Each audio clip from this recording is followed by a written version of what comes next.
മഹത്തായ സിന്ധു നദീതട സംസ്കാര പാരമ്പര്യമുള്ള ഇന്ത്യയുടെ ഭാവി വിധി തീരുമാനിക്കപ്പെടുന്നത് 18ാമത് ലോക്സഭയിലേക്ക് നടന്നുകൊണ്ടിരിക്കുന്ന ഈ തെരഞ്ഞെടുപ്പാണ്. തെരഞ്ഞെടുപ്പ് പ്രചാരണങ്ങൾക്കിടയിലാണ് ഇപ്പോഴത്തെ 2024 മെയ് ദിനം വന്നിരിക്കുന്നത്. ഇന്ത്യൻ ഭരണഘടന നൽകിയിട്ടുള്ള ബഹുസ്വരത കലർന്ന സംസ്കാരം നിലനിർത്താനും വിയോജിക്കാനും വിമർശിക്കാനുമുള്ള അവകാശം, അഭിപ്രായ സ്വാതന്ത്ര്യം, പരസ്പര ബഹുമാനം, സ്വീകാര്യത എന്നീ അടിസ്ഥാന മൂല്യങ്ങളെ ബഹുമാനിക്കുന്ന ഭരണഘടനയെ സംരക്ഷിക്കാനും RSS BJP ഭരണത്തിനെതിരായി ജനങ്ങൾ വോട്ട് ചെയ്യണമെന്ന് നമ്മളെല്ലാവരും ആഗ്രഹിക്കുന്നൊരു കാര്യമാണ്. കഴിഞ്ഞ 10 വർഷത്തെ BJP ഭരണത്തിൽ രാജ്യത്തെ ജനങ്ങൾ അനുഭവിച്ച ദുരിതങ്ങൾക്ക് കയ്യും കണക്കുമില്ല. രാജ്യത്തെ തൊഴിലില്ലായ്മ 29% ഉയർന്നിരിക്കുകയാണ്. 30% പുതിയ വ്യാവസായിക സംരംഭങ്ങൾ നിർത്തലാക്കിയതോടെ തൊഴിലില്ലായ്മ ഒരുപാട് ഉയർന്നു. 2022 മാത്രം 121 വ്യവസായ സംരംഭങ്ങളാണ് പ്രവർത്തനം നിർത്തലാക്കിയത്. ഈ സംരംഭങ്ങളിൽ പണിയെടുത്തിരുന്ന 34,785 തൊഴിലാളികളെ പിരിച്ചുവിട്ടു. അടുത്ത ദശാബ്ദത്തിൽ ഇന്ത്യക്ക് 70 ദശലക്ഷം തൊഴിലവസരങ്ങൾ സൃഷ്ടിക്കേണ്ടി വരുമെന്നും എന്നാൽ അതിനുള്ള ശേഷിയില്ലാത്തതിനാൽ 2.4 കോടി തൊഴിലവസരങ്ങളെ സൃഷ്ടിക്കപ്പെടാൻ പോകുന്നു എന്നുള്ളതും ഷാങ്ഹായ് ബാങ്കിംഗ് കോർപ്പറേഷൻ ഇതിനോടകം പ്രവചിച്ചിരുന്നു. നോട്ട് നിരോധനത്തെ തുടർന്ന് പ്രവർത്തനം നിന്നുപോയ സൂക്ഷ്മ ചെറുകിട ഇടത്തരം വ്യവസായ സംരംഭങ്ങളിൽ 30% പ്രവർത്തനം പുനരാരംഭിക്കാൻ ഇതുവരെയും കഴിഞ്ഞിട്ടില്ല. അശാസ്ത്രീയമായി നടപ്പാക്കിയ ചരക്ക് സേവന നികുതി ഏറ്റവും വലിയ തൊഴിൽദാതാക്കളായ ചെറുകിട വ്യവസായ മേഖലയ്ക്ക് ഏൽപ്പിച്ച ആഘാതം ചെറുതൊന്നുമല്ല. IT രംഗത്തെ പ്രമുഖ സ്ഥാപനങ്ങളായ ഇൻഫോസിസ്, വിപ്രോ, ടാറ്റ കൺസൾട്ടൻസി സർവീസസ് എന്നിവിടങ്ങളിൽ എഞ്ചിനീയറിംഗ് ബിരുദധാരികളുടെ തസ്തികകൾ 30% വെട്ടിക്കുറച്ചു. ഇവിടങ്ങളിലൊന്നും ഇപ്പോൾ പുതിയ നിയമനങ്ങൾ പോലും നടക്കുന്നില്ല. തൊഴിൽ നഷ്ടവും വേതനമാന്ദ്യവുമാണ് ഇപ്പോഴത്തെ ഈ യാഥാർത്ഥ്യം ജനങ്ങളിൽ നിന്നും മറച്ചുവെക്കാനാണ് ലേബർ ബ്യൂറോയുടെയും സ്റ്റാറ്റിസ്റ്റിക്കൽ ഇൻസ്റ്റിറ്റ്യൂട്ടിൻ്റെയും നാഷണൽ സാമ്പിൾ സർവേയുടെയും റിപ്പോർട്ടുകളുടെ പ്രസിദ്ധീകരണങ്ങൾ അവസാനിപ്പിച്ചത്. ഇപ്പോൾ മാനദണ്ഡങ്ങൾ പരിഷ്കരിച്ചുകൊണ്ടുള്ള കണക്കുകൾ തയ്യാറാക്കുന്ന തിരക്കിലാണ് സർക്കാർ. ക്ഷേമ പദ്ധതികളിലെ ഫണ്ട് ക്രമക്കേടുകൾ ചൂണ്ടിക്കാട്ടി തയ്യാറാക്കിയ CAGയുടെ റിപ്പോർട്ടുകളും പ്രസിദ്ധീകരിക്കുന്നത് നിർത്തിവെക്കാനാണ് സർക്കാരിൻ്റെ ഇപ്പോഴത്തെ നിർദ്ദേശം. പൊതുമേഖലാ സ്ഥാപനങ്ങളുടെ ഓഹരികൾ വിറ്റഴിക്കാനും അവ സ്വകാര്യവൽക്കരിക്കാനുമുള്ള ശ്രമങ്ങൾക്ക് പുറമെ അവയെ പരമാവധി ചൂഷണം ചെയ്യുന്ന നയങ്ങളാണ് സർക്കാർ പിന്തുടരുന്നത്. പാർലമെന്റിനോടോ കൺട്രോൾ ആൻഡ് ഓഡിറ്റർ ജനറലിനോടോ വിവരാവകാശ നിയമത്തോടോ ഉത്തരവാദിത്വമില്ലാതെ പ്രധാനമന്ത്രി നേരിട്ട് നിയന്ത്രിക്കുന്നതും ഒട്ടും സുതാര്യമല്ലാത്തതുമായ ട്രസ്റ്റാണ് PM CARES ഫണ്ട്. അതുകൊണ്ട് തന്നെ വലിയ അഴിമതിയാണ് ഫണ്ടിന് പിന്നിലുള്ളത് എന്ന കാര്യം വലിയ തോതിലുള്ള നിസ്സംഗതയ്ക്ക് കാരണമാകുന്നു. നല്ല വറുത്ത മീനും മോദിയും സ്വതന്ത്ര ഇന്ത്യ കണ്ട ഏറ്റവും വലിയ അഴിമതിയാണ് തെരഞ്ഞെടുപ്പ് ബോണ്ടുകൾ. സുപ്രീം കോടതി തെരഞ്ഞെടുപ്പ് ബോണ്ടുകൾ ഭരണഘടനാ വിരുദ്ധമെന്ന് പ്രഖ്യാപിക്കുമ്പോഴും പ്രധാനമന്ത്രി നരേന്ദ്രമോദി അതിനെ ന്യായീകരിച്ചു കൊണ്ടിരിക്കുകയാണ്. രാജ്യത്തെ പരമോന്നത കോടതി ഭരണഘടനാ വിരുദ്ധമെന്ന് പ്രഖ്യാപിച്ച നയം വീണ്ടും അധികാരത്തിലേറിയാൽ തിരികെ കൊണ്ടുവരുമെന്ന് ധനകാര്യമന്ത്രി നിർമ്മല സീതാരാമനും പ്രസ്താവിക്കുകയാണ്. അഴിമതി നല്ല സുഖമായി തുടരുന്നതിനുള്ള ഒരുതരം ഒത്തുതീർപ്പ് സംവിധാനമാണ് ഈ തെരഞ്ഞെടുപ്പ് ബോണ്ടുകൾ. ഒരു കമ്പനി എൻഫോഴ്സ്മെന്റ് ഡയറക്ടറിന്റെയോ CBIയുടെയോ നിരീക്ഷണത്തിന് കീഴിലാണെങ്കിൽ അവർ ബോണ്ടുകൾ വാങ്ങി BJPക്ക് സമ്മാനിച്ചാൽ നടപടികളെല്ലാം നിർത്തിവെക്കപ്പെടും. BJPക്കും മുതലാളിമാർക്കും മാത്രം നേട്ടമുണ്ടാക്കുകയും ജനങ്ങളുടെ ജീവൻ അപകടത്തിലാക്കുകയും ചെയ്യുന്ന വൻ കൊള്ളയാണ് ബോണ്ടുകൾ. അദാനിമാർക്കും അംബാനിമാർക്കും ഉപയോഗപ്പെടുത്തുന്ന നയങ്ങളാണ് മോദി സർക്കാരിൻ്റേത്. അദാനിയുടെ കമ്പനികളിൽ 56,142 കോടിയുടെ നിക്ഷേപം നടത്താനാണ് LICയുടെ പുതിയ നീക്കം. സാമൂഹ്യ സുരക്ഷാ പദ്ധതികളിലെ നിക്ഷേപത്തിൽ നിന്നും 1,65,000 കോടി രൂപ അദാനിക്ക് കൈമാറാൻ പോവുകയാണ്. ഓസ്ട്രേലിയയിൽ അദാനിക്ക് ഖനനം നടത്താൻ സ്റ്റേറ്റ് ബാങ്ക് ഓഫ് ഇന്ത്യ 8,000 കോടി രൂപയാണ് നൽകിയത്.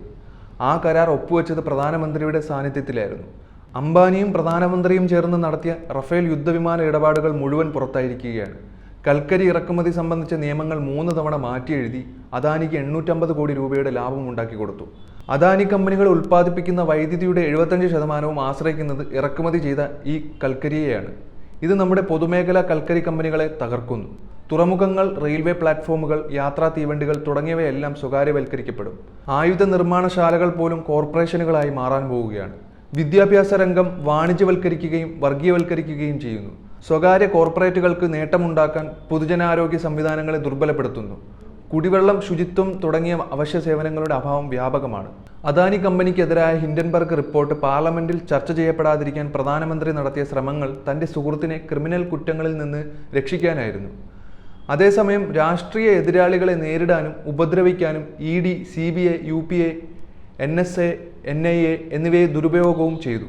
ചുരുക്കി പറഞ്ഞാൽ ഇതെല്ലാം BJP എന്ന ഫാസിസ്റ്റുകളുടെ കാൽച്ചുവട്ടിലാണ്. മോദിയുടെ ഈ കാലങ്ങളിൽ സർക്കാരിന്റെ അസമത്വം അപകടകരമായ നിലയിലേക്കാണ് വളർന്നു പോയിക്കൊണ്ടിരിക്കുന്നത്. കുറ്റാരോപിതർ BJPയിൽ ചേർന്നാൽ അവരെ കുറ്റവിമുക്തരാക്കാൻ സർക്കാർ സംവിധാനങ്ങൾ തന്നെ സദാ സജീവമാണ്. ഏറ്റവും പുതിയ ആഗോള സമത്വ റിപ്പോർട്ടുകൾ വെളിപ്പെടുത്തുന്നത് ഇന്ത്യയിലെ ഏറ്റവും താഴേക്കിടയിലുള്ള 50% ജനങ്ങളുടെ പക്കൽ ആകെയുള്ള സമ്പത്തിൻ്റെ 3% മാത്രമേ ഉള്ളൂ എന്നാണ്. സമ്പത്തിൻ്റെ 40.5% കൈയടക്കിയിരിക്കുന്നത് 1% വരുന്ന അതിസമ്പന്നരാണ്. മോദി സർക്കാരിൻ്റെ കോർപ്പറേറ്റ് പ്രീണന നയങ്ങൾ ചെറുക്കാൻ നേതൃത്വം നൽകുന്നത് തൊഴിലാളി യൂണിയനുകളുമാണ്. പരിഷ്കരണങ്ങളുടെ പേരിൽ തൊഴിൽ നിയമങ്ങളുടെ ക്രോഡീകരണം ഒരു നയമെന്ന നിലയിൽ മുന്നോട്ട് വെച്ച കേന്ദ്ര സർക്കാരിൻ്റെ നടപടിയെ കേന്ദ്ര ട്രേഡ് യൂണിയനുകളുടെ നേതൃത്വത്തിൽ തൊഴിലാളി വർഗം ഒറ്റക്കെട്ടായി നടത്തിയ സമരങ്ങളിലൂടെ ഇപ്പോൾ ചെറുത്തു നിർത്തിയിരിക്കുകയാണ്. വീണ്ടും അധികാരത്തിലെത്തിയാൽ ഈ ലേബർ കോഡുകൾ നടപ്പാക്കുമെന്ന് BJP സർക്കാർ വ്യക്തമാക്കിയിട്ടുണ്ട്. ദ്രോഹകരമായ 3 കാർഷിക നിയമങ്ങൾക്കെതിരെ കർഷകർ ധീരമായി പോരാടി. 2022 UPയിലും മറ്റും നടന്ന സംസ്ഥാന നിയമസഭാ തെരഞ്ഞെടുപ്പുകളുടെ പശ്ചാത്തലത്തിൽ മോദി സർക്കാരിന് കാർഷിക നിയമങ്ങൾ പിൻവലിക്കേണ്ടി വന്നു. എന്നാൽ അന്ന് കർഷകർക്ക് നൽകിയ വാഗ്ദാനങ്ങൾ പാലിക്കുന്നതിൽ സർക്കാർ പൂർണ്ണ പരാജയമായിരുന്നു. ഇതിനെതിരെ സംയുക്ത കിസാൻ മോർച്ചയുടെ നേതൃത്വത്തിൽ കർഷകർ തിരിച്ചടി നൽകിക്കൊണ്ടേയിരുന്നു. ഇപ്പോൾ കർഷകരുടെയും തൊഴിലാളികളുടെയും നേതൃത്വത്തിലുള്ള പോരാട്ടം അവർ ഒരുമിച്ച് നിന്നുകൊണ്ട് മുന്നോട്ട് പോവുകയാണ്. മോദിയുടെ ഭരണത്തിന് കീഴിലുള്ള സ്ത്രീകളുടെ കാര്യം നോക്കുകയാണെങ്കിൽ അവരുടെ അവസ്ഥ വളരെ ദയനീയമാണ്. മണിപ്പൂരിലെ സ്ത്രീകളുടെ കാര്യമായാലും, ബലാത്സംഗത്തിനിരയായ ഹത്രാസിലെ പെൺകുട്ടിയുടെ കാര്യത്തിലായാലും, സെൻഗോറിലെ ഇരകളുടെ കാര്യത്തിലായാലും, ബിൽക്കീസ് ബാനു കേസിലെ കുറ്റവാളികളുടെ കാര്യത്തിലായാലും, ബനാറസ് ഹിന്ദു സർവകലാശാലയിൽ ലൈംഗിക പീഡനത്തിനിരയായ കുട്ടികളുടെ കാര്യത്തിലായാലും, മെഡൽ ജേതാക്കളായ വനിതാ ഗുസ്തി താരങ്ങളുടെ കാര്യത്തിലായാലും, കുറ്റവാളികൾ ഇത്തരത്തിൽ പീഡിപ്പിക്കപ്പെട്ടവരുടെ പട്ടിക വളരെ നീണ്ടതാണ്. എങ്ങനെയെങ്കിലും വോട്ട് നേടി വീണ്ടും അധികാരത്തിലേറുക എന്ന ലക്ഷ്യത്തോടെ നഗ്നമായ വർഗീയ വിദ്വേഷം പ്രചരിപ്പിക്കുകയാണ് പ്രധാനമന്ത്രിയും അദ്ദേഹത്തിൻ്റെ അനുയായികളും. ഇതെല്ലാം അധ്വാനിക്കുന്ന തൊഴിലാളികൾക്ക് മാത്രമല്ല, രാജ്യത്തിൻ്റെ ഐക്യത്തിനും സമഗ്രതയ്ക്കും സാമൂഹിക ഘടനയ്ക്കും ദോഷം ചെയ്യുന്നതാണ്. നിലവിൽ പ്രധാനമന്ത്രി വർഗീയത എന്ന അഴുക്കുചാലിൽ ഇറങ്ങി കുളിച്ചുകൊണ്ടിരിക്കുകയാണ്. കാരണം അദ്ദേഹത്തിന് പരാജയഭീതിയാണ്. സൂറത്ത് ലോക്സഭാ സീറ്റിൽ BJP സ്ഥാനാർത്ഥി എതിരില്ലാതെ തിരഞ്ഞെടുക്കപ്പെടാൻ നടത്തിയ ചീപ്പ് കുതന്ത്രങ്ങൾ ഇനിയും പലതും സംഭവിക്കും. മോദിക്കും അദ്ദേഹത്തിൻ്റെ അനുയായികൾക്കും നിലവിൽ അവരോട് ഇന്ത്യൻ ജനതയ്ക്കുള്ള പ്രതികൂല സാഹചര്യങ്ങളെക്കുറിച്ച് നല്ല ബോധ്യമുണ്ട്. അതുകൊണ്ടാണ് അവർ അവരുടെ ചൊൽപ്പടിക്ക് നിൽക്കുന്ന ഒരു തെരഞ്ഞെടുപ്പ് കമ്മീഷനെ നിയമിക്കാൻ പാകത്തിന് ബന്ധപ്പെട്ട നിയമങ്ങളിൽ മാറ്റം വരുത്തിയത്. BJP സർക്കാർ ശരിക്കും ഹിറ്റ്ലറുടെ പാതയാണ് പിന്തുടർന്നുകൊണ്ടിരിക്കുന്നത്. അതുകൊണ്ട് നമ്മൾ ഈ സർക്കാരിനെ അധികാരത്തിൽ നിന്ന് പുറത്താക്കുകയല്ലാതെ മറ്റു വഴികളൊന്നുമില്ല. നമ്മുടെ രാജ്യത്തിൻ്റെ ഭരണഘടന സ്വാതന്ത്ര്യം, പരമാധികാരം, നാനാത്വത്വത്തിലെ ഏകത്വം എന്നിവ സംരക്ഷിക്കുന്നതിനും മതേതര ജനാധിപത്യം നടപ്പാക്കുന്നതിനും സോഷ്യലിസ്റ്റ് സമൂഹത്തിലേക്ക് മുന്നേറുവാനും BJP സർക്കാരിനെ പരാജയപ്പെടുത്തിയേ തീരൂ. അതിനായി നമ്മുടെ തൊഴിലാളി വർഗം ചരിത്രപരമായ പങ്ക് വഹിക്കണം. BJPയെ പരാജയപ്പെടുത്തുക, രാജ്യത്തെയും ജനങ്ങളെയും രക്ഷിക്കുക. അതാണ് 2024 മെയ് ദിനത്തിൽ നാം കൈക്കൊള്ളേണ്ട പ്രതിജ്ഞ.